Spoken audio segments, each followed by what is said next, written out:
It's high noon in Jamaica on the 6th of September 2023. Welcome to the Public Eye on the Bridge 99 FM. I'm Ronald Thwaites. I hope I'll soon be joined by that veteran, the Honorable Colonel Charles Sr., the partner on the Public Eye.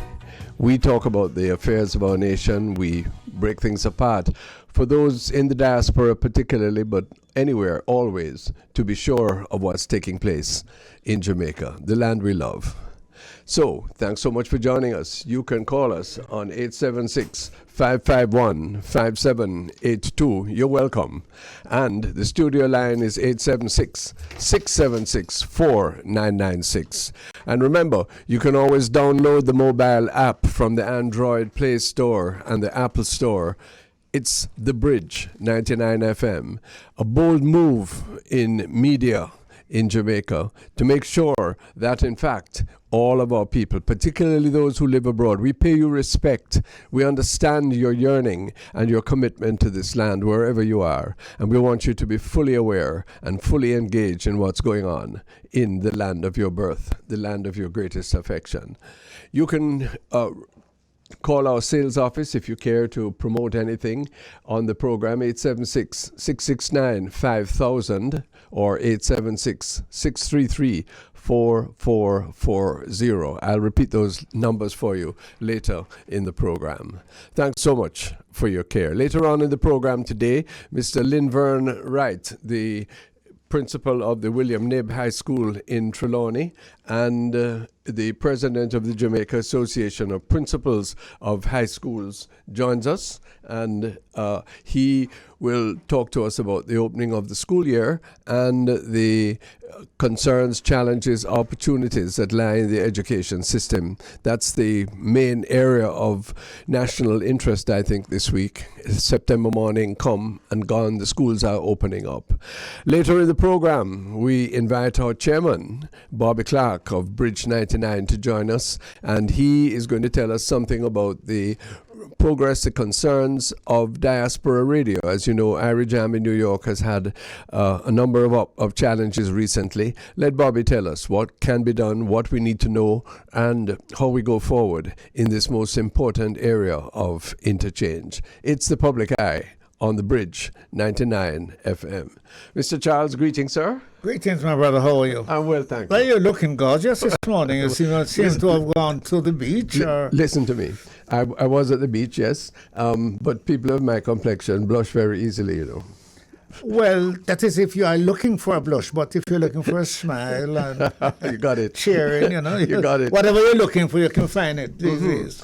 We owe you belated happy birthday greetings. Yes, thank you very much. My goodness. Yes, another milestone. Yes. I looked at the cabinet of 1980, of which I was a part. Yeah. And I think there were probably about 15 or 16 of us. Yeah.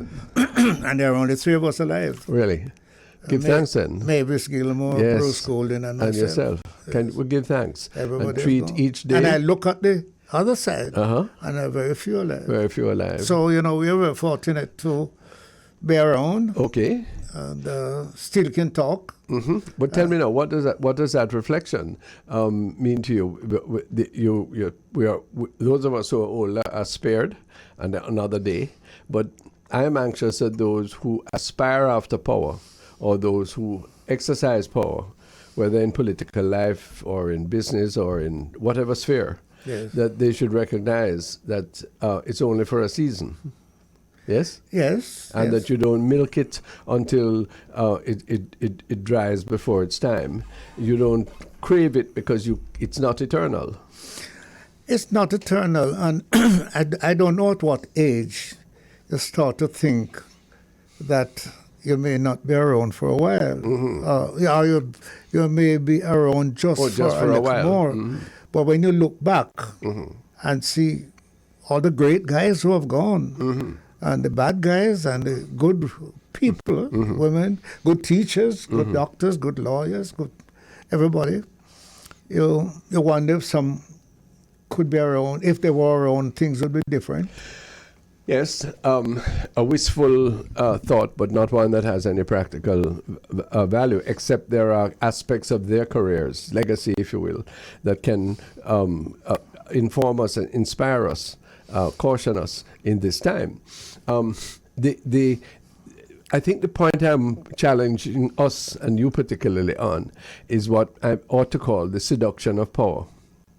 Power is a very seductive emotion. Yes. Yes? Yes. And when you have it or you think you can get it, you want to hold on to it as being the spinal column of your life. It is not. Well, I think you have to reach a certain stage in life to feel the way you have just expressed. Yeah. Because, and let's be political, when I listen to the PNP and the JLP at this time, and they're going after head of government, Prime Minister, Jamaica House, right side of Parliament. And I wonder, what have we been doing to ourselves? Because one side is saying, and everybody who they're speaking to must hate the other side. I mean, I don't see how a PNP man could like me after letting him listen to your friend Campbell. No, how could he ever think that I am somebody? And and we can find it on the other side too. Yeah. So, but he's current. I mean, it bothers me. Yeah, and it's totally unnecessary. I said, not all of us should become doctors. Yeah. Not all of us should become lawyers. Yeah. And not all of us should get in politics either. Indeed. But unfortunately, many of us who, without any litmus test, whatever, are able to find ourselves there, and we must not denigrate the sublime nature of the profession, because it is that, and there's that tendency that is very much around now, which says that the whole of you are a bunch of rascals. You know, politics is the last recourse for a scoundrel, is the expression used. Yeah. So I'm not getting into that, because I don't believe that. I believe the contrary. But we have to be very careful, and I haven't followed the remarks of Dr. Dayton Campbell, the General Secretary of the PNP, as you have. But from what I have heard, some of the things he has said are absolutely unnecessary and do not help the situation. And what you and I stand for, from the vantage point of our experience, is that kind of tribalism, any kind of tribalism, is totally unhelpful. Well, somebody just called to ask me that I say not doctors and lawyers. And my son is an attorney, and my daughter is a doctor. And you know Dr. Campbell is both a doctor and a lawyer. Exactly.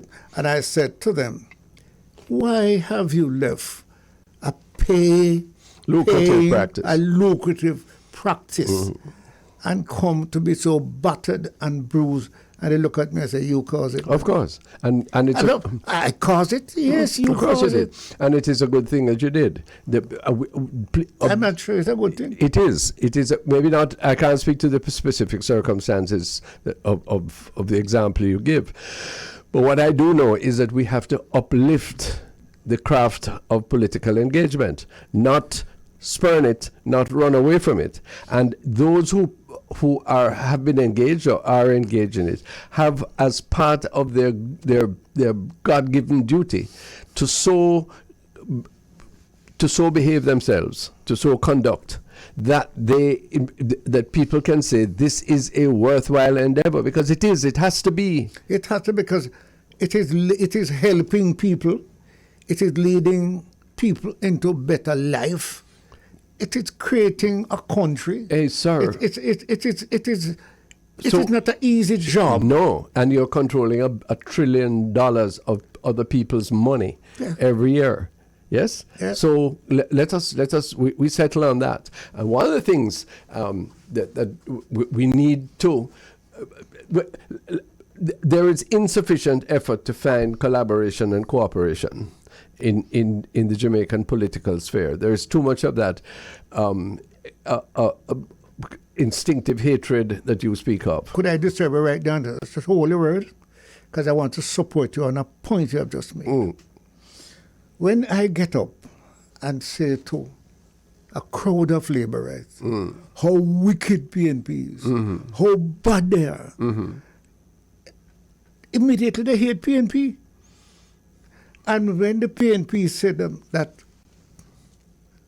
the JLP are wicked and this and that, they hate them. Yeah, but then there's no effort to say, look, we are going to, all of us want to help you to lead this country. So we don't say it away that. Well, what I want to say is I think I can do it better than the person on the other side. Yes. That's reasonable for me to say. Yeah, but you can do the country's work. Yes. But that's not what they're talking. No. They're calling you all kind of bird flying. That is the difference. That is the difference in what ought to be. Yes, and it is not just a matter of style. It's not even a matter of personal morality. It is a question of that which is going to help us to make 2 steps forward in this country rather than 3 steps backward. And I wanted well, a man just got to ask. So how can you and Colonel Charles be sitting down and talking like that? Because we have first of all a commitment to this country that is beyond our political affiliation and our personal interests.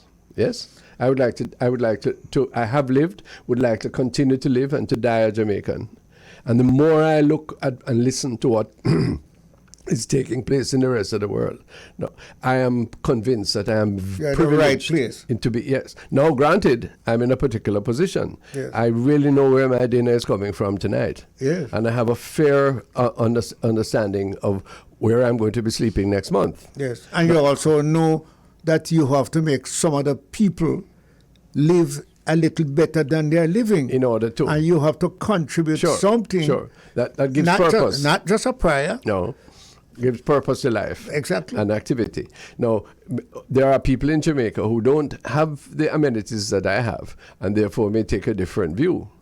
But if when you look at the various aspects of life around the world, if you have 2 shillings and you see some purpose and opportunity in life, yes, Jamaica is a wonderful place to live.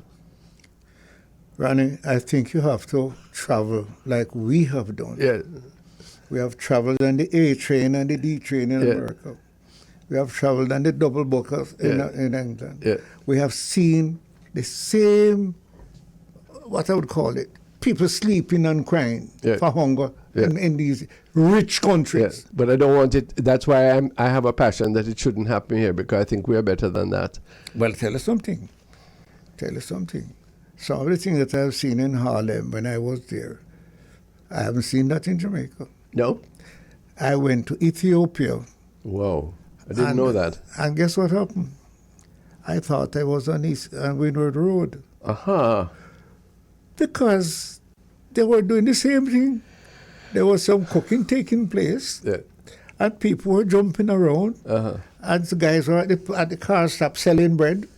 Just like our corners. And in Nigeria too. Well, no, you see, but then that makes me all the more irritable that we could do so much better.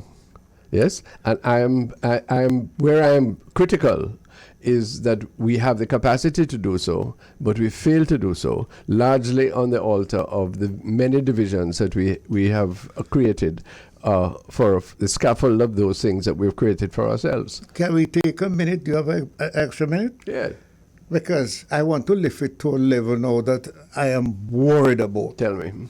It is the school, the teachers, and the children. Mm-hmm. I told you this before, that if I had met some of these teachers of today, I wouldn't be where I am. Yes. My father told me, don't be a man who just look in a work. I just hold in a work till you get what you want.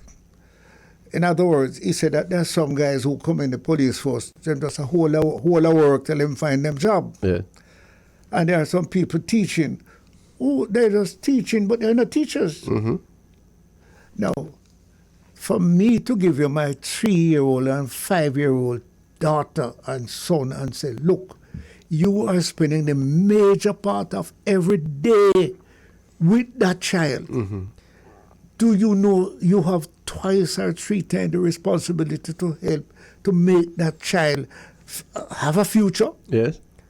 But if you just hold in a work, tell your family where you want to go. Yeah. So let's answer that right then and there. Because if I am the teacher who you bring your child to, yes, if certainly in our early childhood system now, and remember we're going to be discussing this with Mr. Linvern right in a little while, and I will have to say, yes, I recognize the responsibility. But two things, sir, please.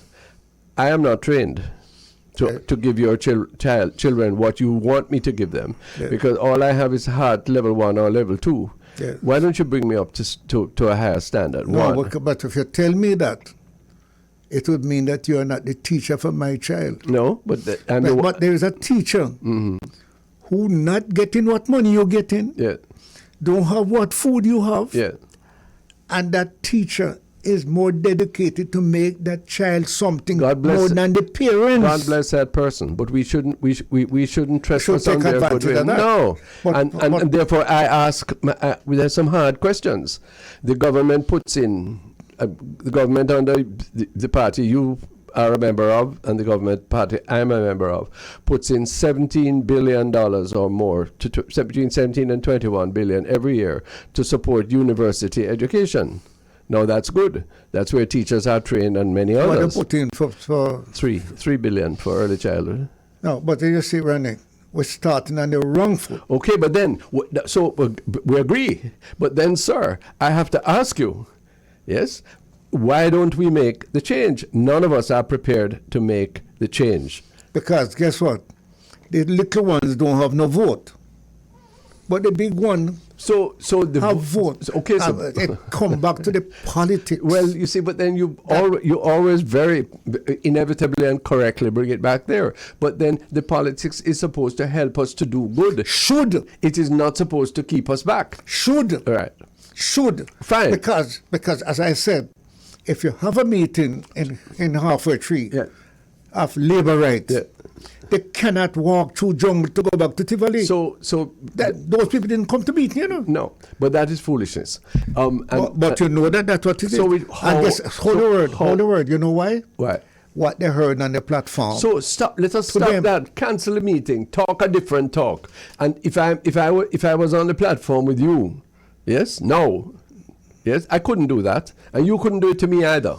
No, we wouldn't do it because we have either re-educated. We have re-educated ourselves. So hold on now. Re-education then is you're right.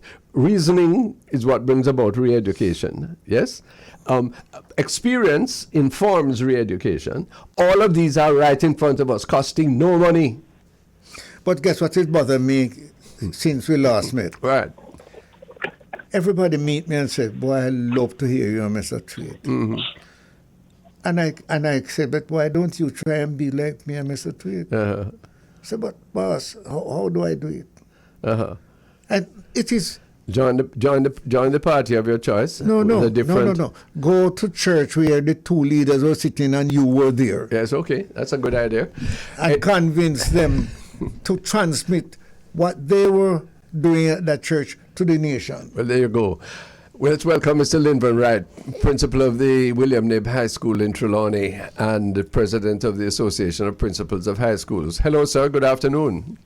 I'm President. How are you doing? Well, thank you. The Honourable Colonel Charles is a co-host, and he's greeting you also. Honourable Charles, how are you doing, sir? Well, if I tell you take it, tell me. No, I wouldn't. Have you ever heard that phrase? No, yes, sir.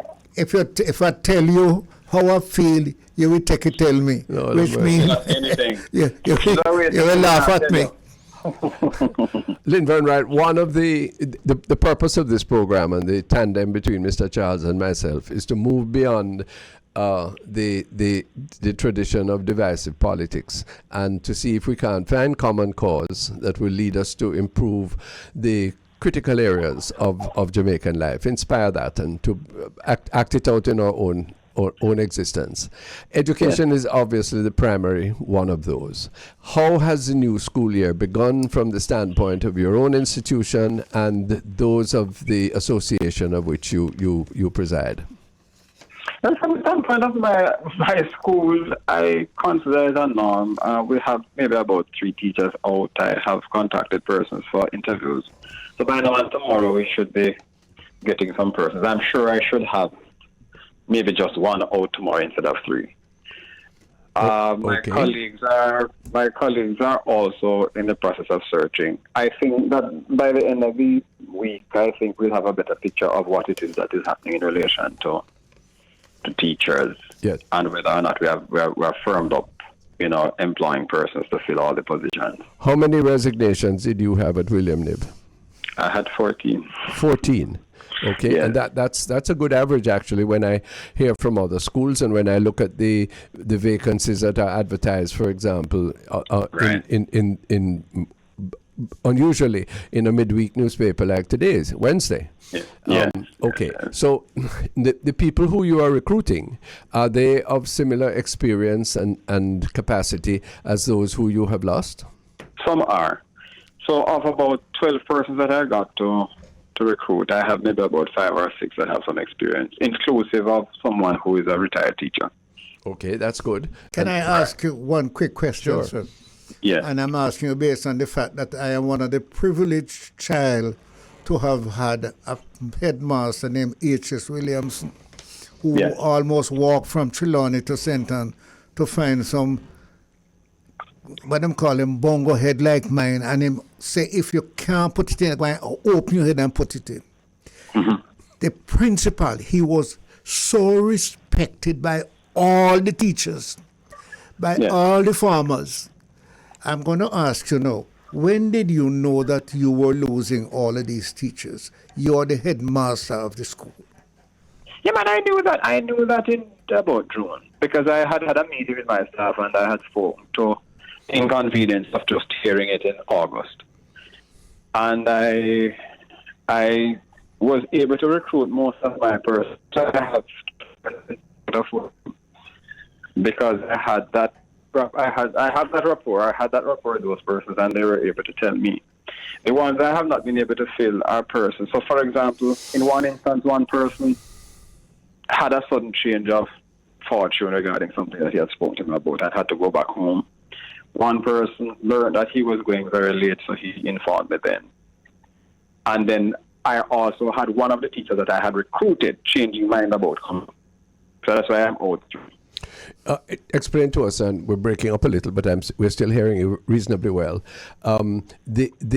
Is this going to be a feature of our school system going forward, as it has been in the recent past, where we just understand that we're probably shedding 5%, 7%, maybe even more annually? Or are there steps that someone in your position can recommend that would allow for longevity of tenure? Well, I think there's some things that we can do, and if we don't, we'll continue to have a problem in my mind, because what is happening internationally, one of the things that I read recently, gentlemen, is that Canada, in another 5 years, is going to be needing hundreds of thousands of teachers. Now, we know the pre-election many people have for Canada, how many people want to go there. Yeah. And if it is that happens, it's something that we have to plan to see how we can cauterize. What I think, one of the obvious things is that there are many, many teachers, sir, who are just feeling that they are not making it here. I was talking to one last night who was in Canada, and and it wasn't someone who was extravagant about her life or anything. And what she was just simply saying is that it is just rough working here. And Working in Jamaica? Yes, to pay her bills. And for example, she purchases a house. She said that her problem is after she purchased a house, because after she purchased it and the mortgage came on her salary, it was a difficult thing to live. Sir, Just that. So she was, yes, sir. It's not only teachers Canada want, I know. Do you know, I don't know if I should tell you this on the air, but I was around with 10,000 Jamaicans on a farm in Canada. Do you know how many of them are carpenters? True. Do you know how many of them are masons? Mm-hmm. Well, let me tell you, and don't tell me say I should be ashamed, because to be honest, I feel bad sometimes. The majority of our farm workers are professionals from Jamaica. Tradesmen. So Tradesmen. So then and say to the Prime Minister who said, since he didn't say it this way, that since our tradesmen are gone as farmers, we're going to have to import some tradesmen or find a way to keep our tradesmen. No, the latter, the first part is, well, so let me ask Mr. Wright and Mr. Charles a question. Are we destined, given that, are we destined to be an extractive economy as we have been in our last 300 years for the rest of existence? I want to answer you first before the teacher come and want to answer you. What you going to say? I want to tell you something. It's not a bad thing. You know why it's not a bad thing? Why? You and I in this very program say if we were in a position to program our population, our high schools and our university to train for foreign work, we would need foreign exchange. So let me ask Mr. Wright. Mr. Wright, are you training your graduates, your students at William Nib to go abroad? I'm not hearing you. We lost Mr. Wright for a minute. See if you can get him back, Jeff. But what we are saying, Ronnie, is that... Is that what you're saying? No, I am saying that you cannot stop people from traveling abroad. No, you can't. The advertisements every day come. But you can train. All you have here, that you can get what you want out of it, and the rest can go. Okay, so but then you realize what a huge policy shift that is. You realize that what we are doing by so doing, I'm not disputing you, because I think it's inevitable. But to do that, what we are doing is subsidizing metropolitan economies. But then hold on now, I am a negotiator. So I would say to the government, the Prime President of Canada, look, sir, I want to train 10,000 people for you. And I need you to underwrite it. I need you to... Have we said that? Of course. But we haven't said it. Hold on, man. No, we haven't said it, man. No, but we have to reflect on the reality. I agree with you. When President Obama came in 2015... I was going to that because you said that. Yes, I said he wants our nurses. I said, help us train them. Yes. He says, talk to the ambassador. Exactly. Yes. When we were putting our house in order, before going to the ambassador, when Dr. Fenton Ferguson was Minister of Health and I was of Education, and we got so much backlash from those who are engaged in licensing nurses that we were getting nowhere. We had to back off. But I agree with you. If the partnership between Canada, the United States, the Emirates, wherever, can be that we train labor for their use. The Cubans do this. The Cubans earn foreign exchange by sending their people abroad. Exactly. No, they do it a different way that we wouldn't do it, but we can find a different way because they get the pay and give back to the worker some. Our workers wouldn't have that. But whatever it takes to do it, let us consider doing it.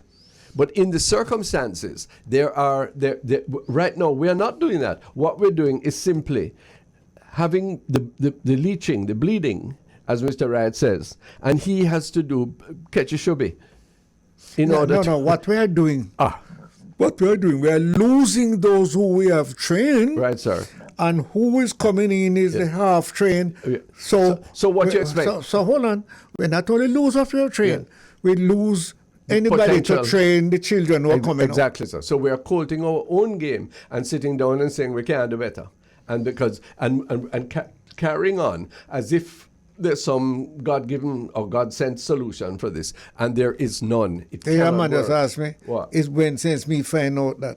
Well, that when people ask me that, yes, I say when I know better, I will do better. No, you know what I'm telling him? Yes. I find out now. So guess what? I want you to come with me so that the two of us find out. Yeah. Two of us, because trust me. Got you. When we come back from the break, we have no other way forward. No alternative. When we come back, we'll rejoin Mr. Linvern Wright. So come. This is a Public Eye on the Bridge 99 FM. Thanks for staying with us on the Public Eye. This is the Bridge 99 FM. The Honorable Pernell Charles and myself are the hosts talking to Mr. Linvern Wright, reputed high school principal. Mr. Wright, thanks for joining us back. Let me ask you this. Apart from the teachers and their availability, what do you think would keep our teachers, or is it inevitable that we're going to have this every time? I didn't hear your answer to that question before we broke up. Oh my goodness, we're having trouble with the phones on Mr. Wright, eh? When you get him, let us know. Well, let me answer that for you. We will never be able to pay the Jamaican teachers what the American and the Canadian Teaching Council is about to do for Jamaicans, who they give houses, give transport, give money, give things. But guess what? The American teachers are leaving their teaching too, going to higher things. Okay, so Mr. Wright, what plan would you have to keep your best teachers at William Knibb? What can you do on your own, or what should government be doing to help you? I don't know what I can do on my own, because one of the things that I hear a whole lot is a disgruntlement with what has happened in terms of their salaries. And I will tell you straight up, the big thing for many persons is that in their mind, what principals got and what the political leadership got was unjust in relation to them. So I'm not taking myself out of it in terms of what it is. So many of them, when I talk to them, they say, can't see for the life of them why it is that an attractive chunk of money would keep politicians and principals in place, but they don't think that would work for them as teachers. And I think that's one of the things that was a catalyst for many of them going, or a reason for many of them going. And I believe I heard the point made regarding what is happening in the U.S. But U.S. has not treated teachers well in comparison to Canada. So you don't have an exodus of teachers from Canada. What you're going to be having is retirement. But you don't have an exodus of teachers. And you don't have an exodus of teachers in countries like Singapore and countries like the Scandinavian countries, and where teachers are treated well. It is in countries that you have the issue of paying teachers in many people. So the value on education in some countries is better than others in terms of how society sees it. What I think is happening in Jamaica and maybe in places like the United States is that education is not seen as a profession of value in terms of how maybe people see the financial areas and they see certain other areas. And I think until we get to that, because that philosophy has to underpin how we are going to be dealing with education. It is the same thing with how we fund. If you look at, one of the things that we have paid sufficient attention to in the schools is both conditions of learning and conditions of teaching. When a teacher really in a time like this struggles with something like just basic internet, just frustrated about it, when really they have learned and they have gone ahead and they have developed themselves on how to really instruct students efficiently through this, but there's no reliable internet for them to give the kind of instruction they want, that's a problem. Yeah. When you want children to do the kind of practice they need to do to ensure that they deal with the gaps in learning that they have, because some of them struggle with literacy, and you get the software to help them, but there's a problem sometimes with that, you're going to have an issue. A teacher is going to feel frustrated, because at the end of the day you say to a teacher, but your results is what's going to say, how things are with you. They are all happy if the results are good. So the conditions of service, I think, is one of the things that we have to look to improving if it is that we really want to keep the teachers. It's not just about money. Mr. Wright, use the example you just gave me. Yes. I haven't had internet for the past 3 days. Yes. So, it's not the Minister of Education or the principal of a school who determine that internet is going to go sometime, electricity is going to go sometime, water is going to go sometime. Yes, sir. In an efficient country, in many, there are some countries where the internet is reliable. In fact, if you look at many countries, there are countries now in the world, in Eastern Europe, right, where those people came out of communist in the 1990s, communism. And we have teachers leaving here to go to places like Azerbaijan because of the reliability of the internet in many of those countries. There are countries in the Caribbean. That have far more reliable internet than Jamaica. Barbados doesn't have the kind of issues they have. And I think, sir, one of the things we have to do, we know that none of us has in our control whether or not something cuts off, but I believe that when you can match us with other countries and other countries can keep it up and keep it on, it is going to be good for business, it is going to be good for education, it is going to be good for residential, for entrepreneurship, all of these things. Let me tell you something. We have to move away from the excuses. In 2013, it was my understanding, and before, that certainly the discussion, and I believe the conclusion of the arrangements with the internet providing companies, part of the deal that was struck with them was that by 2013 there would have been internet access, reliable internet access at all of our schools. Nothing like that has happened. When the 2004 report came out, one of the things that's in that report is that there's supposed to be a partnership between the Ministry of, I think, call out of the person then. Yeah. Communications or whatever it is, technology. There was supposed to have been a partnership to ensure that schools by a certain time, maybe the same 2013, yes, would have had internet. Yes. We are almost 20 years hence. I don't think that Jamaica is that bad.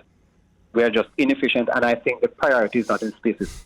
Let's look at the companies in Jamaica that are efficient. If they have not got the internet that ensures they have to compete with people internationally, we have got to understand that our children, if it is that they're going to work for Jamaica and ensure that we have high productivity, they have got to be in a situation where they are seeing efficient technology, because that's a big part of where you actually improve your technology, your productivity. If it is that we don't have that, we're going to have problems. I fully support the point you're making, Mr. Wright. Yeah, this is important. I fully support it. So single and objective. Probably we must recognize that it is not the government that runs the internet.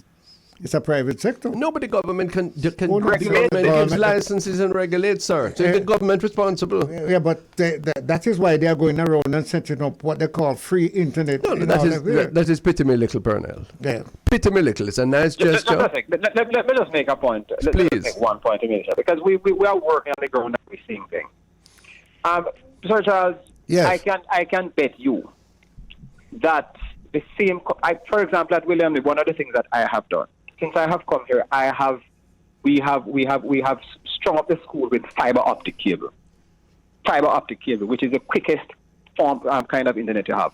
The issue that we have in schools now is that the internet is very slow. So you will pay for something. You pay for something, and what you pay for is not what you're getting. So you may pay for 50 gigabytes, but in many instances you're getting just 20. That is something that's a long-standing problem that the regulatory agencies run by government should really put in place. The second thing is that if it is that we consider education to be that important, then we're going to move away from just talking about ensuring that we have the technological capacity to deal with the kind of innovations we want. Regulators, government, legislation, in parliament, we have got to ensure that when companies say that they are giving us that amount of megabytes, that is what we get. And if they don't give it to us, then there ought to be penalties for that. There hardly is any penalty to many of our regulatory companies when those kinds of things happen. And there are other people. I know, and I've had meetings where I've spoken to that in the way I'm talking to you now. And there are other people who are prepared to give better service. Well, we must be competitive. But the money is good. Who pays for William Nib's internet service, or and generally who pays for the internet service, Mr. Wright? The money we get from the ministry to run schools. We pay for the utilities. Okay, so you ought to get, everybody ought to conspire to ensure that you get value for that money, because it's big money. Yes, sir. That's what I believe. Okay. I think we should insist on it. Tell me now, in terms of your intake this year, your grade 7s, how many of them are at a level of literacy that they can benefit from the excellent tutelage that they will get at William Nib, Mr. Linville Wright? I'd say a good percentage of them, but one of the things I just love to clarify, and it's not to make any excuses. One of the things with TEP exams that I think many persons are not clear about, Mr. Tweets, is that, and Mr. Charles, is that within TEP itself, there is, so when you see a student, for example, is at they say that the student is at level 1, but okay. Proficiency. There are three. I didn't hear that. Highly proficient, developing. Right. No, but there's another thing. There's another. I just have to pull my thing here to just remind myself. I have it right here. Right. You will have a student who is pathway 1. Yes. Yes. So there's pathway 1, pathway 2, pathway 3. There is highly proficient, beginning and developing. Yeah. Right? Developing, beginning. Good. Beginning students are scoring between about 0 and 25. Developing students are scoring between about 25, 26 and about 52, 53. Proficient students are scoring between about 52, 53 and about 76 to 78. Above that are the highly proficient students. I don't know if you recognize the ranges between the students. So school get students who are proficient, but they could be scoring 52 and they could be scoring 78. Yes. Right? Those are some of the things that are there as things that I don't think many people are clear about. You're quite. But it does not mean that you can't work with them. Yes. My students are mostly proficient. So although they're on pathway 1 actually has 2 different levels. There are the highly proficient ones on pathway 1 and there are the proficient ones on pathway 1. Yeah. Right. So the difference between those pathway 1 students could be between 152. Right?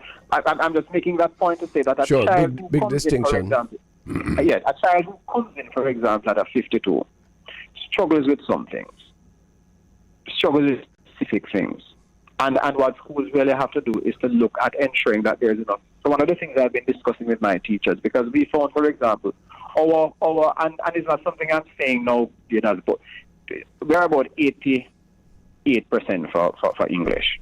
Right, 88% of students pass English. At maths, we have been in the 20s, 26, 25 for the last 2 years. Wow.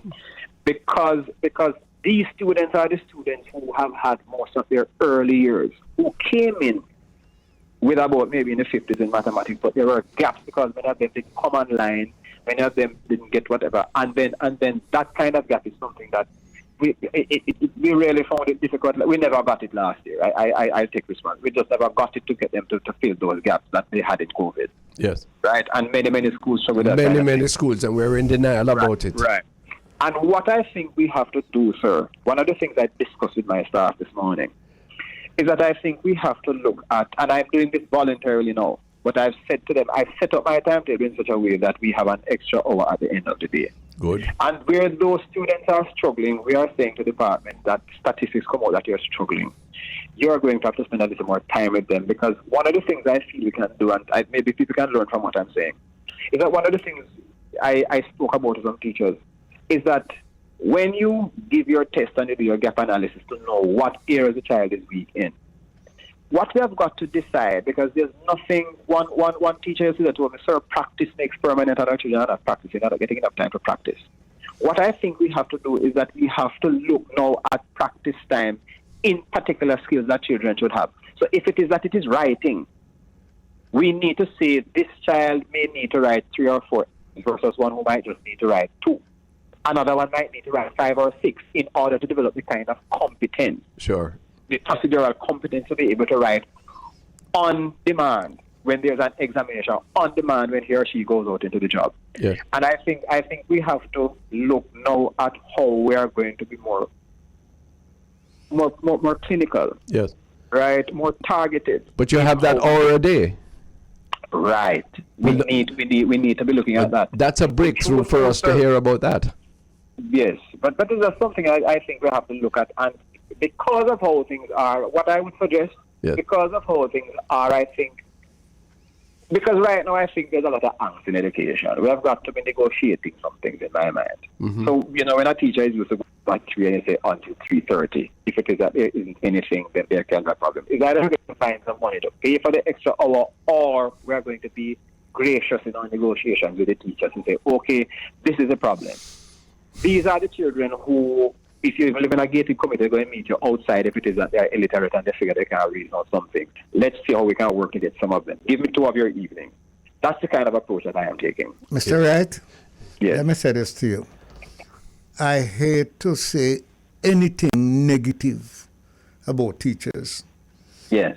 And the reason for that, I have been a member of parliament in a constituency for nearly 20 years. And I know some teachers, they are more dedicated to making something out of a child than the parents are. I know, and sir. The dedication that they have nothing to do with money. Mm-hmm. They cry if, I mean, their father. But I'm asking you what you make of that. What are you asking others to do? They cannot live without that, I understand that. And their children have to go to school too. But that dedication helps to build a nation. How do you build in that dedication? Well, Ronnie, hear Mr. Wright talking a while ago, him sound like Teacher Williams to me. Yeah. When you meet your teachers afterward, when you ask them about a boy who not doing good, and you say, take him and corner him and make and open him, cocoa head and put something in there, that is the teacher. When rather than the teacher that's holding a work until they get a job. But you describe it so well. But I want to know how we apply that on a mass scale. We're talking about 650,000 children. We're talking about the terrible experience of COVID that many people are in denial about. We're talking about the shortage or the inadequacy of facilities like internet, like ventilation in classroom, like proper school feeding. I could go on. Mr. Wright has been telling us about some. What I'm anxious from this interview is, where do we get the breakthrough in transforming our education system, Mr. Wright? Many people don't like when you speak of these things, but I tell you something, sir. What I feel would have been a good thing. I think that there are two sets of persons who are critical agents in transformation: your principals and your teachers. And I'm not talking about teacher representatives. So if you want to talk to principals, don't call Linvern Wright as the president. Talk to them. Many people talk about when he wanted to transform education, he never went to a commission, He went to the principals and said, tell me what you want. He went to the teachers and said, tell me what you want, and I'll give it to you, but this is what I'm going to require of what I'm giving to you. Yep. So what I think we have to do is that we have to have a kind of a transactional kind of conversation where we understand this is what we are going to give Jamaica. We, the government, going to give Jamaica this. Right. But you, the teachers, must commit this. Tell us what you want to do your work, and we will give you the tools to do it, but we are going to hold you to account for it. What is happening is that I think that the conversations are taking place too much. We're talking parallel. Mr. Wright. Sometimes government is there talking, sometimes the teachers are here talking, and I don't think that we're coming to any kind of meaningful consensus as to what it is we want. So, for example, let me give you something now. One of the things that teachers are speaking to now, we are talking about STEM education, for example. STEM education is something that we ought to look to for every single child in Jamaica, not just specialized institutions. Yes. Every single high school in Jamaica has the capacity for that, because we have labs, we have the textbook labs, we have the science labs, we have the information technology labs. What I'm hearing now is that we're going to be building 7 STEM schools, which is further segregating what it is we're doing. What I think we ought to be doing is looking at how we can use that money to raise the floor rather than just simply raising the ceiling and saying, okay, only some people. What we're not doing is that we don't believe that the people who are at the bottom are people who we can lift them. And as a result, we do not think of strategies to do that kind of thing. One of the other things we need to look at is literacy. I think because it is there, we believe that literacy is not something that we can pay attention to. Everybody hearing about the Mississippi Miracle. We have got to ensure that in our schools, what we do is that we give the literacy teachers primacy right now. Right now, I think that's where we ought to go. And we ought to understand that if we're going to resolve literacy, we are going to solve it through ensuring that we have smaller class sizes for them, more specialized teaching, and giving more time to reading and writing to ensure that the children do better. What we're doing is that we're teaching these people syllabuses that they are not prepared for right across the board, and we're not providing the kind of materials sufficiently to ensure that they are enriched properly. Mr. Wright. I'm speaking to just straight off what I know about education and how education works. Mr. Wright, you make my blood run cold. You know what that means? It means you're head of the principals, right? Yes. Are you able to communicate what you have said to us here that make my blood feel that here is a teacher sound like my teacher who took me out of nothing and make me into something? Are you able to get the principals thinking? I don't think and the willing- principals are journeymen. I think It's not the thinking, sir. I think that thinking is out there.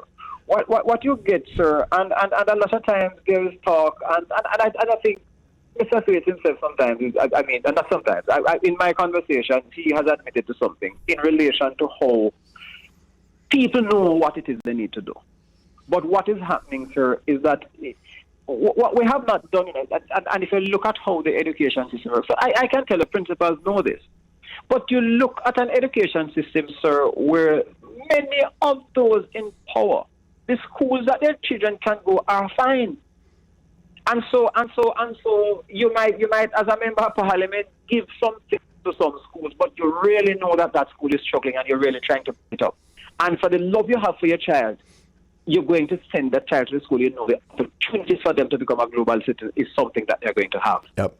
What we're not getting to me is the kind of policy framework in Jamaica that ensures that we deal with matters of equity in education. The children who need more are the children who we give more. In many instances, the children who are doing well already actually get a whole lot than the others because I think we have left education to past students. A school who does not have a history of graduating high-end graduates, if you want to call it that, and people who understand citizenship and loyalty to their school, they're not going to give back, but you're expecting that school to compete with another school Yes. that has that kind of social capital. And what we have got to do is that we have got to ensure that the social capital in our schools and the financial capital, or the social capital in our schools, is something that matches properly with the financial capital to ensure and the goodwill to ensure that our children are given the tools they have to work with, the principals are given to work with, the teachers are given the tools they have to work with, and parents understand where we ought to go. So I have a question to round out the interview. Yes. Of your budget at William Nib, what proportion of that does the government grant cover? I didn't hear that. Of your budget at William Nib, what proportion is covered by the government grant? Does government provide you with all the resources you need to run William Nib effectively? No, I struggle, to be honest with you. I really struggle. I run 4 schools. The only one I've not struggled is Troy High School, and everybody knows the story regarding that school. And the fact, sir, is that there are so many things that you know you can do. So many things you know you can do. One of the things that I would love to be able to do, and I'm not saying we're not working because we have to keep trying and we can't watch people's children just go to whatever. But one of the things that you would love to do, one of the things you really want, is the same reliable internet, is the same materials. There are many children who are coming to school who are traveling, Mr. Sweets, Mr. Charles, they are traveling from so far. In rural areas, they travel from so far by the time they come, they're tired. But one of the other things is that many of them, they can't afford some of the textbooks that you have for them. Because the fact that the children who actually need these textbooks are the ones who can't afford them, in my mind. So I mean, that's just a simple thing, but these are just some of the things that mitigate against our really getting to do what it is we want to do. But some people do very well no matter what. You know, I mean, even with some of the children. And this is wonderful. They are the exception, but we mustn't so canonize them that we believe that there isn't a problem remaining. Do the parents of your students and schools like yours, do they make contributions to the school, or they've stopped doing that?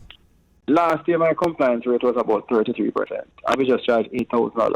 $8,000. Right, and the compliance rate was about in the 30s. Okay. Right. So and let me tell you one thing. When we make up our budget in high schools, what I call the cruel thing is that you have to make up a budget anticipating about 80% of that money. So when that budget is sent to the Ministry of Education, it is sent in anticipating 80% of the money that's still the school fee school contribution. But that doesn't come. And what you have to do is that you have to cut. So every single school by about January, you start struggling. because you can front load the spending for now to deal with desks and chairs to ensure that school is opened.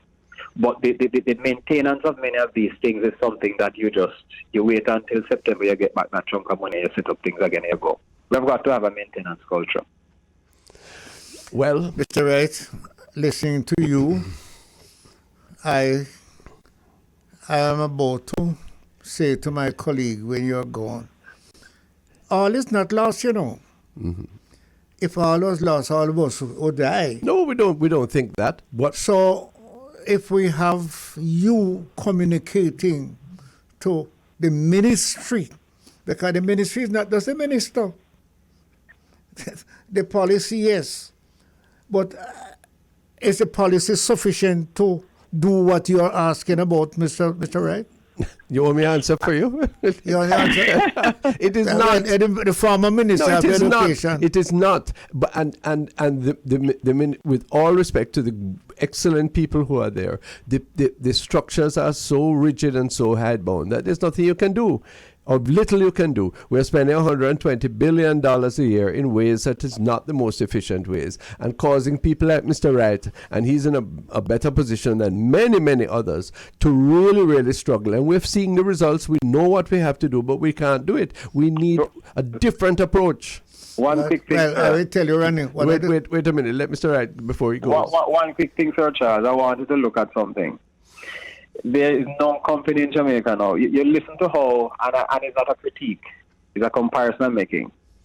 You look at how the banks can tell you that since COVID, they will have to raise the price of services. And you hear of the billions in dollars in profits that they made the last 6 years. Schools have operated on the same amount of money for 6 years. So we had a raise in 2016, going to 17 now. Up to 7 years now. 2016 we had a raise. We're operating off $17,000 per child since 2016 in high schools. In primary schools, it's $2,000 per child we're operating on. Now, you're getting what you pay for? I didn't hear that. You're getting what you pay for. Right, because look at what inflation has done to everything. Households are paying more for food, you're paying more for furniture, you're paying more for cars, you're paying more for everything. And school leaders are expected to make the orders too, even though inflation is affecting everybody. You know, Sam, thank you for the energy and the leadership that you're offering. The eye opener. Yes, the eye opener. Mr. Lindbergh, right, time has been run upon us. Thanks so much for your company. Keep going. Bless you, gentlemen. Thank you very much, and President give your of the teachers, encourage them and work with them. Indeed. We do that, sir. Okay. Thank Break you. on the public eye. This is the Bridge 99 FM. Thanks for joining us on the Bridge 99 FM. Looking to link with Bobby Clarke of IrieJam and of the Bridge 99 in a little while. He'll contact us. Our WhatsApp numbers are 876-551-5782 and the studio line is 876-676-4996. I want to interview you next week. Okay. Oh, me? Yes, I'm going to interview you. Well, And the article you wrote yesterday, okay. there are several things that I'd like you to explain. Yeah. I want to take you, but I have to study a little more because you're smart enough. Really? To study a little more. I asked a number of questions. Yes. Let me put one to you. Put one to me, yes. All right. The IMF says that Jamaica is a poster child. Yes. We are doing so well Yes. in their eyes. Yes. But the people not happy. No, but hold on. Where is it in the world you can tell me no that the people are happy and the IMF is happy? Maybe I can't tell you any places. Exactly. But what is the purpose? No, the point is this, that Jamaica has an agreement with the IMF. And once you are compliant with the agreement, yeah. And they love you. And you have the Bank of Jamaica man saying it away. And so what is the purpose? No, first of all, I know it's good friends. It's good to have friends like the IMF. But that is what they're saying is good. But they're not talking about my guy out there who still don't have no food. So isn't that the whole purpose of it? Well, in the paper yesterday, and the Observer, that it was a good start in St. Thomas because you saw it? I saw it. The roads were good. Excellent. And Somebody said to me, well, the roads are good now, but something else no good. But I said, listen, you don't expect that rain going to fall every day and with everybody. No, but you expect it. It's not all the roads. Uh-huh. In the eastern part, yes. Uh-huh. I still have some patches. Yeah. But in the western part, But- they have to be going over. But you are satisfied too easily. No, I'm not satisfied. Because in fact, just on the issue of the roads, we were promised something quite different, and we were promised a cost vastly less than what it is turning out to be, and therefore there's answers to be given. Now, saying to the you people, mean in St. Thomas? yes, But, Ronnie, have you seen what they have to do? I'm sure it's prodigiously difficult, but well, let me tell you that was something. that was known from the start. Well, no, sir. Okay. I could not have known that the water that was coming from the Blue Mountain going into the sea. Yeah. When No, they you couldn't know, but the engineer should have known. should have known. Yes. So them get the money, double in a joint and gone.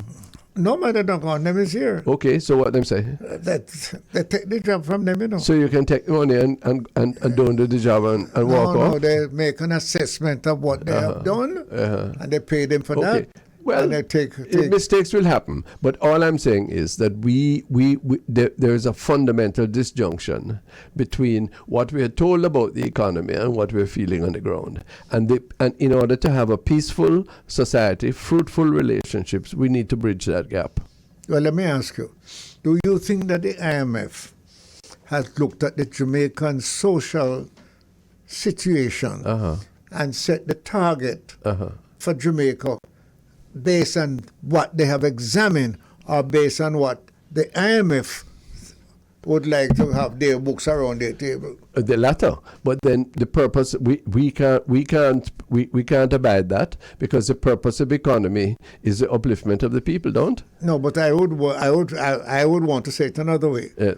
That I am the one applying to the IMF, and I should apply based on the standard and the problem that we have. So me and not that blame is them. where the IMF should be measuring me. Sure. So me not blame them. I want to know what we tell them. What is the standard, or at least let us understand that being in their good books is necessary. I remember when we weren't. Yes.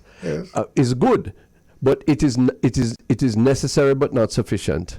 And therefore, I ask the question: how are we directing our efforts now to build from that? For example, like just what Mr. Linvern Wright was telling us about, where he's being asked in a climate of inflation, which has been an average of say 10% over the past 7 years. 70% if you just multiply it simply, crudely, yes. But he's asked to deal with on the same money that he got then and provide continuous excellent results. When people, the parents of the school, who are asked to pay $8,000 a year, yes, only 30% of them do. Why? Because they were told by the Ministry of Education, government policy, that they didn't have to contribute. What a lie. Yeah, well, what a falsehood. No, I spoke to somebody at the Ministry of Education who said and they're persisting with it, you know. They have never prevented anybody from they don't prevent, but what they have said is that no teacher can turn back a child. That has never happened. And if it did... No, don't say that. Yeah, I can. I was in my constituency when I had to pay for children out of my money before they could go into school. And that's addition to what the government was giving. Everyone, any instance of that ought to have been reported and corrected. But the bottom line is that you cannot run the schools the way they're being run now on a financial basis. You said it to me a different way the other day, which I'm in full agreement with you now. I think that we all should understand that those who can make a contribution should give it to the fullest. Not only that, but we should state that there is a partnership in education that requires you to do this as a priority. It's not an optional extra. Yes, and again, the politics is what has intervened, because the government, when it took office, when I left the Ministry of Education in 2016, wanted to make a distinction and to say, see that now? You, man, it's a free education, but you couldn't bring it. What we are doing is we bring it. Yeah, but let me say this to And you. that is a lie. You have 10 people, 10 children in a school. Yes, sir. And 5 parents can make the contribution. Yes, sir. And the other 5 cannot. Then fine. What you do, what you do is to make sure that your social security system makes up for the 5 who cannot. But what you do is always to indicate the truth is that everything of value in this world has a cost. Yes. Yes? Well, yeah, but then you are going back to what your party has opposed, which is you would like to make it compulsory almost for people to contribute. I have no apologies for that, son. And the fact that my party has a different view is immaterial. It is a question of reality. We're either going to be realistic about this. Mr. Linburn Wright, yes, cannot bring excellence to his school if he's being asked to deal with a budget which has been ravaged over 7 years by perhaps 70 or 80%, cumulative is probably higher than that, of inflation on the same money, and where his parents are being told that nobody's going to stop you from contributing, but nobody is going to say to you, look, no, this is an absolute priority, you must try. So why the both of us are agreeing to what we cannot agree publicly? I mean, well, cooperatively, I would say. You have children. Because let me say this to you. Yes.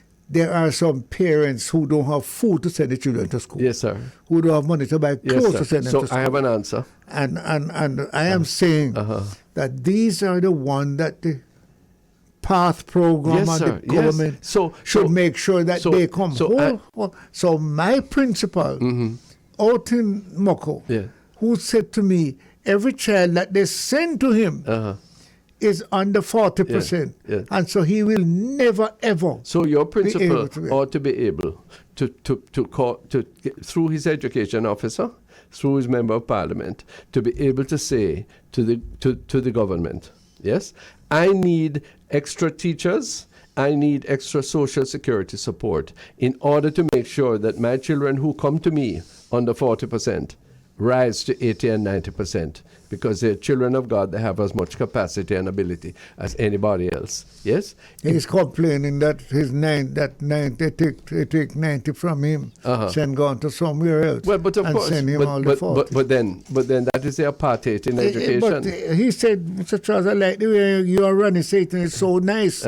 But I can't implement what because he doesn't have the resources to do so. Yes. So why can't he? One simple thing, can I ask your support for this? Nobody knows the condition of the children and their backgrounds better than a school principal, because he has a chance of interviewing the parents, of registering the children, etc. Principals ought to be able to recommend students to go on PATH. The holy word right there. Yes. I did not make it private. Yes. As a member of parliament, I said, principal is the one who should determine who's on PATH. You know, principal said to me, some children who are on PATH are carrying big things to school and showing off on the others. Sure. And they should not be on PATH. Sure. So the principal is the one.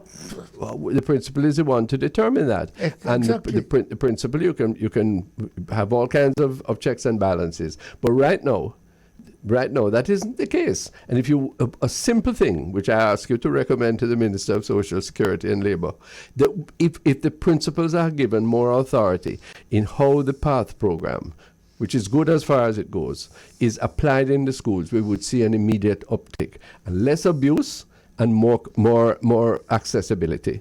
And I have told him that I have a message from the honourable former minister, and he accepted. He's a reasonable person. He said he does not know how we can stay in an office in Kingston and do an evaluation. No. And they said, well, we have people out there. Yes. We have offices out there. Yeah. But remember, but the key man is in the school. But remember, Mr. Williams? Teacher Williams? Yes. He knew the condition of your household. He knew the condition of the other students in your school. Yes. And therefore, if there was something some supplement that was needed that was available, not then, but now through the PATH program, he is the best person to recommend. Give him the authority. Give him the responsibility. Because he's chairman of the Parent Teachers Association, you know, and he's saying every picnic mother and father must come to the parent teacher. Well, this is it. So I want my and he Prime knows Minister. those who are bad. Okay. And he can sit with those. So I want to see my Prime Minister and my Minister of Education, and I'll be glad to join the line from the backbench or from outside to say, listen, parents, you know the big thing. Every one of you must join a Parent Teachers Association. You have to. Yes. Now and You're expected. And hold on. Yeah. Not mothers alone. I got you. Because I've gone to the parent teachers where 90% are women. Yes, sir. And then no have no papa. No, true. So father not coming. Yeah. So I'm saying these are inexpensive things. We're not asking the PATH budget to go beyond its levels. Yes. But you're saying no, let us make sure that we apply it in the most efficient way as possible. Yes, and why, since the ministry and its agents can't go into every school, but the principal is there. Yes, you can make sure that person has the responsibility. These are things that how you guys could sit and run a ministry, and you stay in town to know who to get. Well, PATH program out in Moko. So therefore, and you didn't consult sometime with the principal. Right. So let's look at a deeper principle. What we have to do is to decentralize more. Yes, and give people not just to have more bureaucracy, but rather to be in a situation where we are genuinely investing our company with our people with greater autonomy, because we believe in them, because we trust in them, because we don't expect that divisiveness will colt the game for progress. You have 2 seconds. Tell me amen now. Amen. But hold on. The man said, I'm to ask you, why you pose? And I said, I don't think you let me answer it, because I don't think you oppose tell me what it is. Governor of the Bank of Jamaica statement. No? Because the governor of the Bank of Jamaica is making a statement based on his portfolio and his profession and his job. Yes. Am I correct? You're correct. Employment. He said that you are saying that, I put it my way, it is not true that employment is down to the lowest it has ever been in the history of Jamaica. I agree. You agree? Right. So I told him that. Randy, hold on. I said, but Randy said to me, when I was trying to find out who is employed from who is not employed, you know what employment means? You must be seeking work. So a man who is employed not more than 2 hours a week. A man who is not working and don't want to work is not unemployed. The person who is not seeking, it doesn't mean he doesn't want to work. No, some of them they don't want to work for the price that you're offering them. In any event, he has to eat. Yes. And therefore you have a problem. So you can't it's very important that we have low employment rate, but it doesn't tell the full story. We take a break on the public eye. This is a Bridge 99, that unique venture in radio which radiates to the diaspora and to the Jamaican people. We tell you the full story. The public eye will return. This is a Bridge 99 FM. Colonel Charles and myself. Welcome, Bobby Clarke, the chairman of this media organization, and the man who we are anxious to hear from, because you have for so many decades, Bobby, been the voice, or offered the voice to the Caribbean people in the tri-state area. Yes. Greetings and welcome to your own studio. Thank you. Thank you, sir. And for Pernell and I, thank you for the continuing opportunity to enjoy ourselves and to relate to the Jamaican people here and there on the public eye. I love this show. I'm going to start by saying that this is one of the best shows on the Bridge because of both of you and how great you guys are together. Especially Mr. Pernell. You know, There are some great people in this country, you know, because greater is that you leave your yard and come in my yard. Come tell me you want to see me and privately. And trick me to come and sit with this man. I really came for the breadfruit. Just to let you know. Well, there's a story there. Bobby Clarke, we all saw in the newspaper with a certain amount of chagrin the story of the difficulties that IrieJam have had, that your network has, you can no longer operate where you used to be, and that you are in a search for something new, something different, which will involve us too. Yes, definitely. Tell us the story. So, last year, the founder of the station that I'm on was on. He died. He passed, and his children offered me the opportunity to purchase, as they rightfully so. And we went down the road. This is a network of which you leased part time. Right. So how it works in New York, especially, we don't own the station, but we lease block times on the station. Right. So we had the majority of the block times, evenings, mornings, weekends, and we've managed to grow that after 30 years. Yeah. So the community became reliant on having that voice that we gave them, and we also have had a host of other block time producers who also made that station to be all Caribbean, almost 95% Jamaican. Yeah.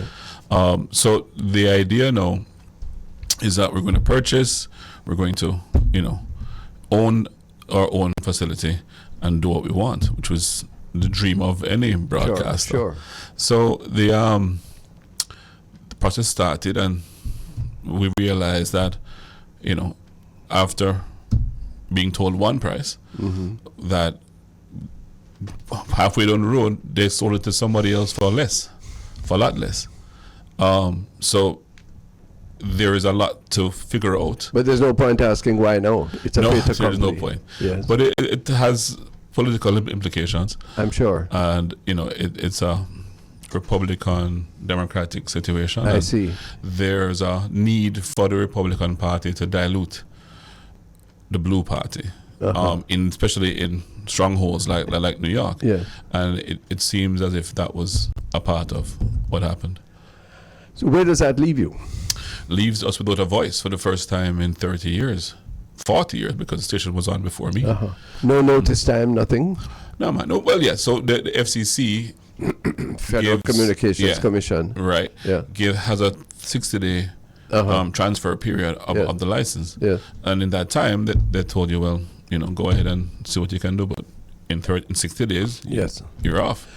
So we've used our time well, and we're in negotiations to purchase another station, and that in itself is a big deal, and we're hoping to get that done within 30 to 60 days. Now tell us this, because this is hope. Explain to our listeners the different frequencies. You were leasing something on the FM band? On 93.5, yeah. Yes. And what you're looking at now, is that has the same reach, the same frequency, or different? It has the same coverage map of WVIP, where we were. Right. So so that people who used to listen to IrieJam will not be searching around. They will be able to find it, hopefully. Yeah. And they are also, based on what I'm hearing from my engineers, it might even cover a bigger footprint. Okay. Mm-hmm. So we're hoping to get it done. So wow, that's extraordinary. So I'm dying to ask you, how close are you? How certain is it? It must be a huge financial burden, a huge negotiating issue. And again, we're crossing our fingers. We're keeping the Lord involved. Yeah, man. In all that we're doing. Lord, but so far we have no issues, and they said yes, and they're going through the process of doing the due diligence and getting it done. What's your target date? The banks are saying 30 to 60 days. So that would be in before the end of this year? Oh yes, definitely. And then what? But I'm trying. We need to understand, Pernell. What would this mean? You'd have to lift lock, stock, and barrel all of your apparatus. I know you had a fire. Yeah, we had. Yes, it's been a tough year for us. Period. Yes, we had a major fire in June that affected our offices and studios. We're still not able to go into that space. So most of the broadcasters are broadcasting from home, and so we're not lifting anything. Because of technology, we can move around to make sure it works. Yes. So what do you plan? Is this a resurrection of the old format, the way that you did it up to now, or up to before you had to close, or are you thinking of a different kind of renaissance? A combination of both. So the idea is IrieJam was not the only programmers on WVIP. Yes. There are other programmers that are out of work, and that I believe would need to have their voices heard also. So we're going to incorporate the block timers who were on before, and then we're going to look to change up programming and give them more, give all people more. So I need to ask Mr. Charles, who is a refugee from New York City, how important is the Caribbean Voice? Because that is critical. To have an outlet that is devoted to Caribbean news, views, music, etc. That's not an optional extra. That's an absolute necessity. What I can tell you is that technology has really do the communication that we were so hungry for. People can take up the telephone and read the Gleaner. But that doesn't mean the hunger doesn't still exist. Oh yes, because the direct communication. Yes. People told me a few days ago that they're in Canada and they listen to Rani and you. And Pernell's daughter says she don't listen. She watches us on. Perfect. That's what we want. I didn't know that. Yes. You're live right now? You see that now? You have 1, 2, 3, 6 cameras in the studio. And she said Ronnie's handsome. Oh my goodness. Listen, thank her profusely for me. Bobby Clarke, so it's by the end of the year we're looking at a renaissance? Yes. We're keeping our fingers crossed that everything goes perfectly with our situation. And the big thing here is that just imagine Jamaica with absolutely no radio stations. None. And you can't hear anything or be a part of any conversation. That's exactly what's happening in New York currently. You can't hear the Caribbean Voice. Cannot hear the voice. And so that means now they're put back by decades. They don't have an outlet to say I have a problem here. They don't hear any music, don't hear anything at all. Okay. So sensitive question, but with that lack, with that need, can the community, will the community help you to find the funds necessary to do this? We can hope, and I've found that our community is resilient and strong, and they are helpful. They will jump in. Now, the purchase, I'll say as much as it's in the range of $10 million. Wow, that's a lot of money. So it's hard to say, community, please spend me $10 million tomorrow. No. So to be able to ask, we have a crowdfunding situation that we're working on. Excellent. And I believe that it will do what we need to do. But it comes back down to money and getting it done. So does the commercial base for your station hold despite the gap? How do you see that? Yes, and that's a good part. So the other loss is that there is a community that depended on us economically, sure, to get their goods and services sold, and not just our community. There is my broker, who is a insurance broker, is Russian. My real estate guy, he's Jewish. There's a lot of outside communities that, again, feed off our community. Of course. So they are committed to returning and spending on IrieJam. Good. And they're committed to say, well, whatever you need, we'll help, because they have benefited from it for 30 years. So there's a lot of camaraderie within that whole community. Excellent. And I think that was excellent. fine. So then, bring us home to Jamaica now.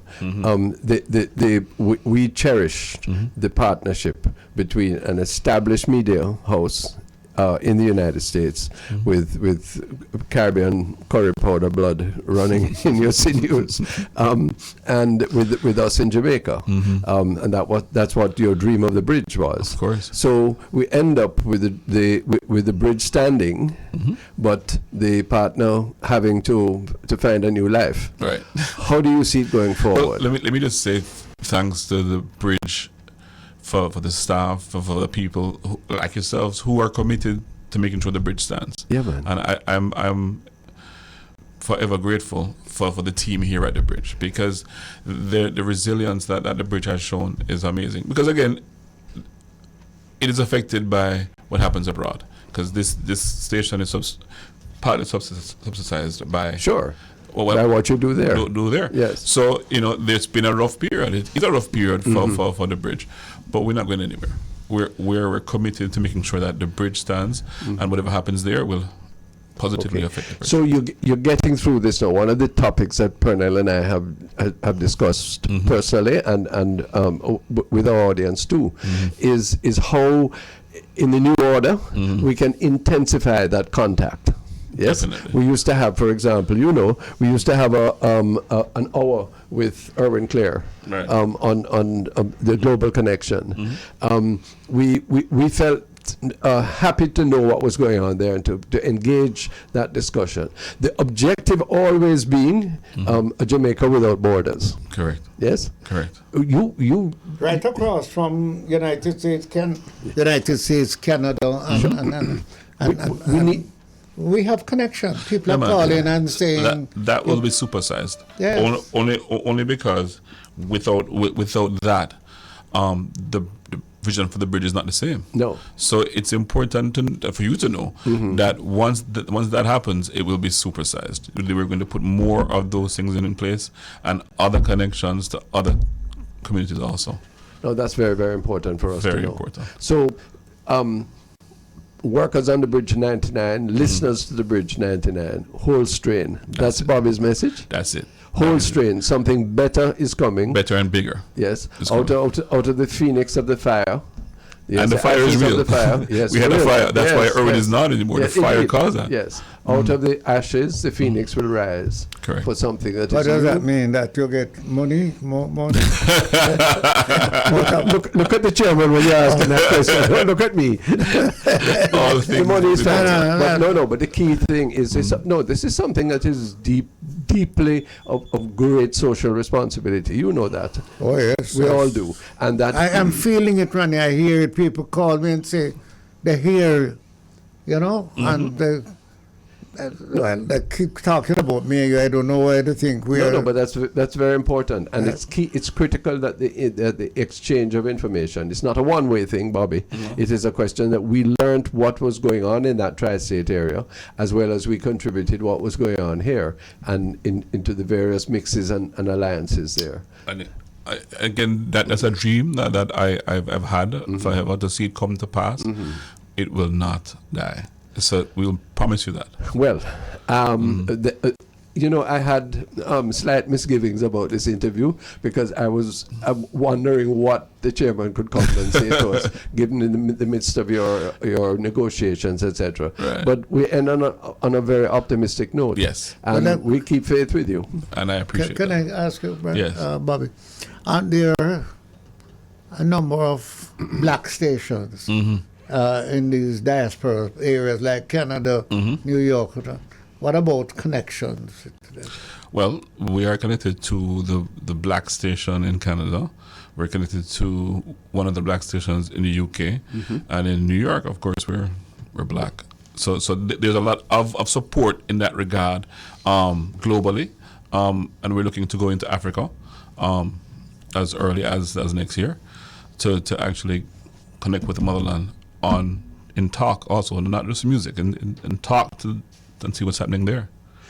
Well, we wish you well, and we stand with Thank you. I appreciate that. Bobby Clarke, chairman of the Bridge 99 FM and the longtime veteran of Caribbean Radio in New York City. You've done us an honor. It's your station, but you've actually come and sat with us today and explained some of the questions that you know we would have. We look forward to hearing more good news as time goes on. I just want to say, it's a pleasure working and discovering that Ronnie Tweed. That there's comedy between us. Yeah. What a life. The lion can lie down with the lamb. No, to be honest with you, the feedback that I get from Jamaicans is that they are frightened that Ronnie Tweed is that Ronnie's black and I am white. Right, let's go with that. Turn on the camera. Ronnie is a socialist and I'm a capitalist. Right. No, I'm not really a capitalist. Confession is good. Ronnie is saying that I am the socialist and Ronnie is a capitalist. No comment. However, I will tell you, it is a discovery among a number of Jamaicans who said to me, I didn't know we could work together. Listen, this is one of my biggest accomplishments in life. So I feel a great sense of pride when I talk about you two. All right? Bobby Clarke, thanks so much for coming. Not a problem. All the best. All right, good. Okay, The Public Eye returns after this break. Just had that interview with Bobby Clarke, the chairman of the Bridge 99 and the originator and the strong proponent of the resurgence of IrieJam in the tri-state area. I'm relieved, aren't you? Yes, because I don't know what I would tell those people why they're not hearing us. Well, yes, and I'm glad that we are able to continue to. I have a thought which I share with you now, and our listeners. Didn't say it to Bobby, but the focus of the station, it is largely music, but I think there's room for much more, if not the kind of talk that we do, but much more transmission of information, of news, of other business opportunities, those things, don't you think? Well, let me say it another way. Please. If you just take your radio and go down land, you'll see how many music stations we have in Jamaica. Right. Just music. Sure. All kind of music. Yeah. So if we could get some more talk, some more Jamaican program. In other words, some people would like to know what's going on, as a discussion, not just me and you. Yeah. Right? But something that happened out here and I want people to discuss. Yeah. It's not only bad news. No. What is happening these days is that news is just bad things. It is, but nobody's let me share with you. Help you about. If given that whole tilt towards the diaspora, towards people migrating that we spoke of earlier in the program today, yes, I want people to know what they can invest in Jamaica. Yes, I want the stock exchange, for example, to come on a program and say to Jamaicans abroad, watch you're getting 2% from this investment on Wall Street, but you can get 10% if you invest in X, Y, Z in Jamaica. And here is ask questions about reliability, about compensation, about dividends, all these things, taxation. Did you know that one of the places where people saw us and got excited was at the stock meeting? Really? Remember we went? Yes.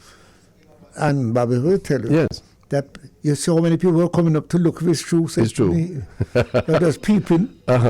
Now, if we could get more Jamaicans in the business field to talk to them. And to tell what I have a product. Yes. I'd like to. I heard the Ministry of Industry and Commerce on another station while I was driving here, where they're doing a little skit with a producer of essential oils and who's doing very well. Yeah. And the advertisement says, well, okay, your next horizon, why don't you think of exports? Yes. No, that's fine. I would want the Ministry of Industry and Commerce to say to the diaspora, the internet people like your daughter, the listeners on the new IrieJam, to say, hey, this is what's available. This is the kind of price. This is who you contact.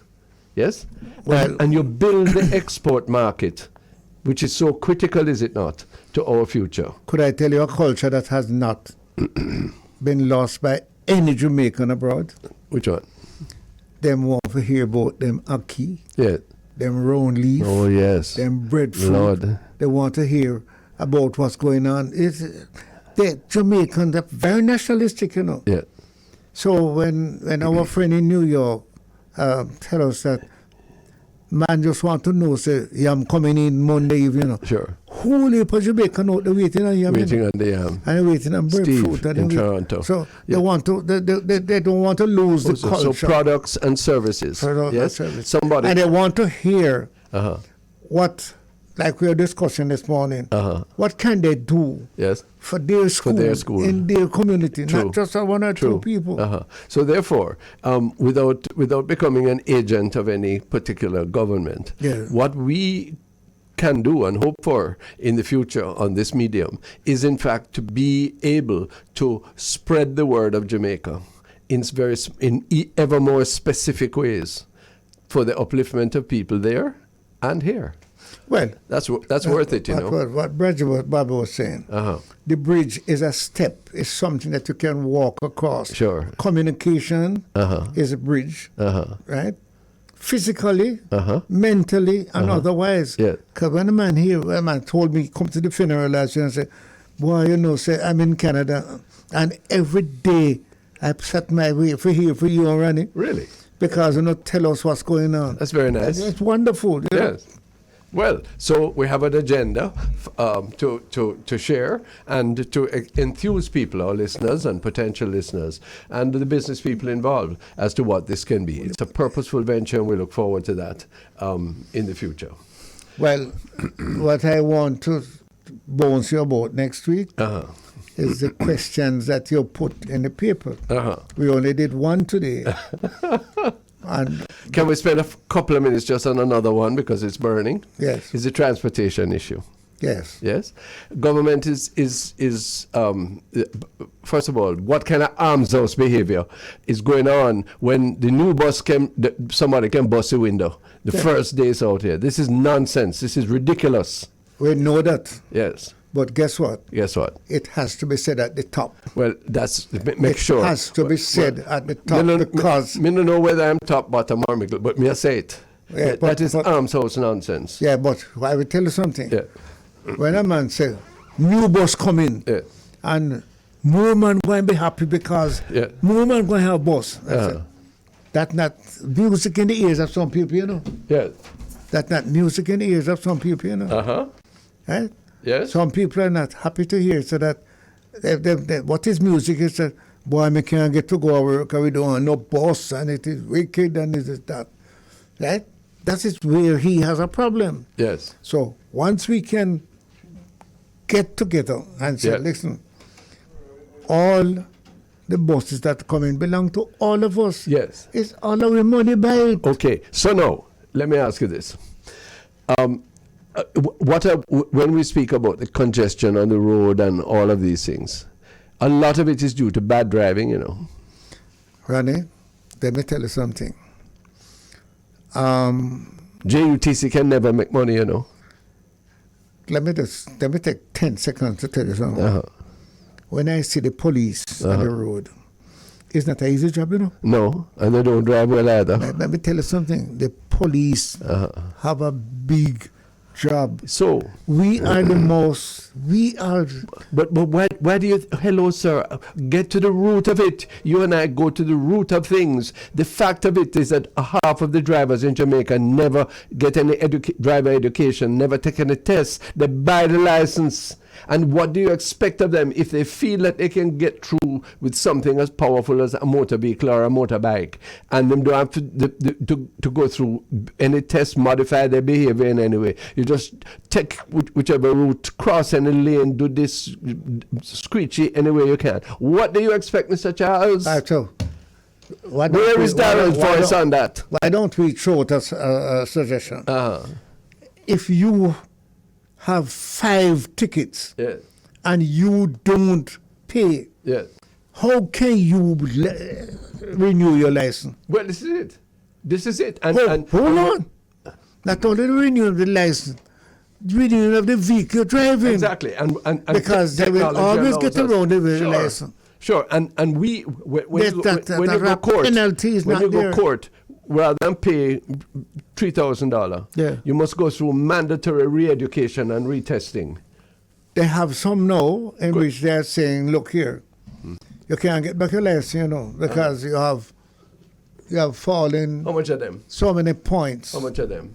So therefore, which institution is responsible for the change that is necessary? You know the best thing I've seen? Yes. Where people like at York Castle High School in Brownstown, your parish, are in fact, the children are being taught to drive as a part of their education. Yes. You introduce that as something, a prize for good behavior, and watch your boys all over, yes? And I tell take you a different lease on life. Just as a subject, it will be a big change. Yes. If you know you will behave, yes, and you are going to be able to join the class, that you are going to go down to the stadium, and you're going to get a half an hour. Change your life. Change your life. And so, on the public eye, on the Bridge 99 FM, as usual, we end with positive suggestions and gratitude to the senior member, the Honorable P. Charles, for his company here today, and good promise for next Wednesday. If life is spared and the Lord tarries, we'll be back on the Bridge 99 FM.